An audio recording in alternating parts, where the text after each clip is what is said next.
We extend this discussion now with Keitumetse Sesana from the SA Institute of Taxation. Good afternoon to you. Let's first focus on the implications of this decision, what really it means for the national fiscus. Thank you very much for having me this afternoon, and good afternoon to your viewers. So it means exactly that. It means that the purse that the government had foreseen to collect is now drastically reduced, and now government is going to be scrambling to find that additional money to fund the various spending projects that were initially tabled in Budget 2.0. What we do anticipate will now happen is, of course, we'll have some form of Budget 3.0, which is the first time since the dawn of democracy that we're seeing such a thing. And the minister has, of course, said in the media statement that there will be a revised revenue bill to see where spending will be reprioritized and reallocated. I'm glad you raised those elements because Budget 3.0 may be loading, but what should that look like given that the VAT issue has become a political football, essentially, but there's a serious opposition that South Africans can simply not afford an increase when it comes to value-added tax. However, there is a discussion around expenditure in South Africa, the fruitless nature of it, but at the same time, how then the National Treasury balances the scale with what the likes of tax collection looks like in the current dispensation in South Africa. And thank you very much for that. So what we're anticipating will happen, if you look at the media statement, there's about a 75 billion rand shortfall over the medium term expected as a result of this about turn reversal in the VAT.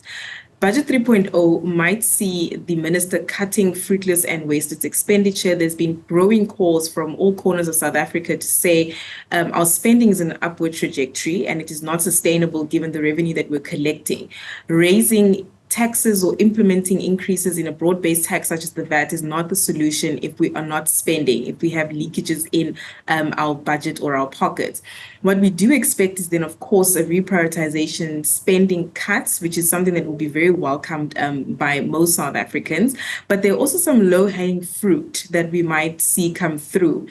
Of course, we know that the personal income tax brackets have been frozen yet for another year, and the minister has not announced anything to that regard. So in Budget 3.0, we can expect that, South Africans will have budget or bracket creep into them. If you are subject to an increase, you will take home less pay because you'll move into an upward tax bracket and your purchasing power is eroded.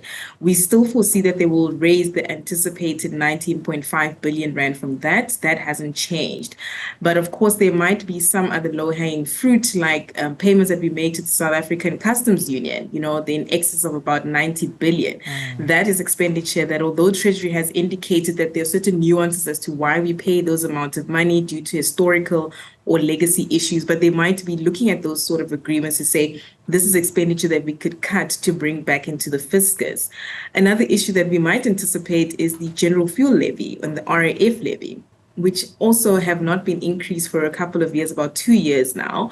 National Treasury has estimated there's about 4 billion rand in revenue that has been foregone by the fact that those levies were not increased. We might in Budget 3.0 see some sort of increase in those types of levies just to cushion this hole that has now been left as a result of the VAT about turnaround. So it's not really a good news story per se.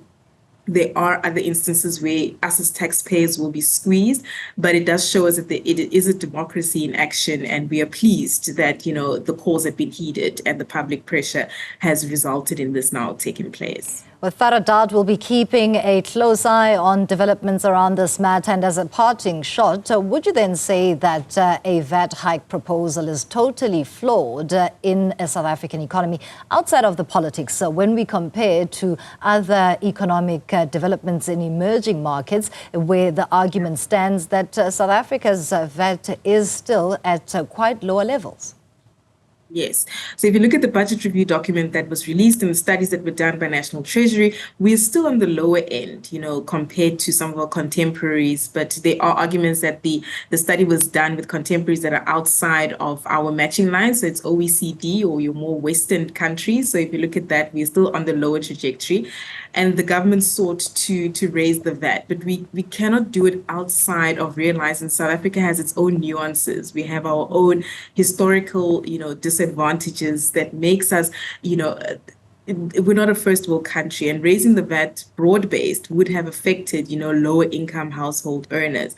What is very interesting now is we wait to see what the minister is going to do, because the increases in the social grants and the social, relief distress grants, which actually was mandated by the courts, the High Court this year, that it needs to increase, were closely linked to the increase in the VAT. So it's going to be very interesting to see if that's still going to flow through. But because we are historically disadvantaged, we understand that, the VAT was not really a tool that we could use at this stage, given the sensitivities of the nature thereof, notwithstanding the fact that the government had sought to, increase the basket of zero-rated goods, which is now also being withdrawn, just to cushion that blow. So it was not the best solution that could have been utilized now. Spending cuts, chasing the money. The Revenue Service has outlined there's about 800 billion rand of monies that is not in the government's pocket.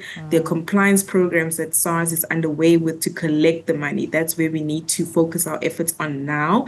And thereafter, we can then focus on raising taxes. But taxing South Africans any further than what we are right now could really push us over the fiscal cliff.